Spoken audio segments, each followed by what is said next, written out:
Hey guys, in this video I'll show you how to pair your Samsung Galaxy Watch 7 with earbuds.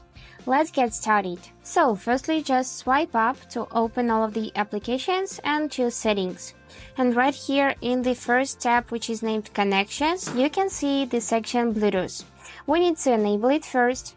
And now take your earbuds. In my case it will be Sony WF-C500.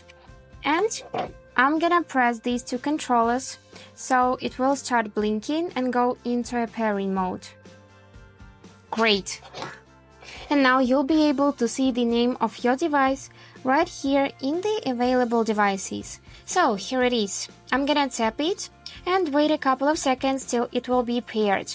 Then click this check mark and now it is connected because you can see the status connected just underneath the name of your device.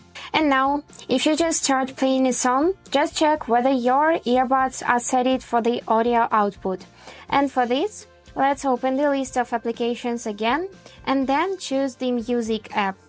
And right now, if you tap on this headphones icon, you'll be able to select your earbuds as for the audio output. And that's it. Hope this video was useful for you. And thank you so much for watching.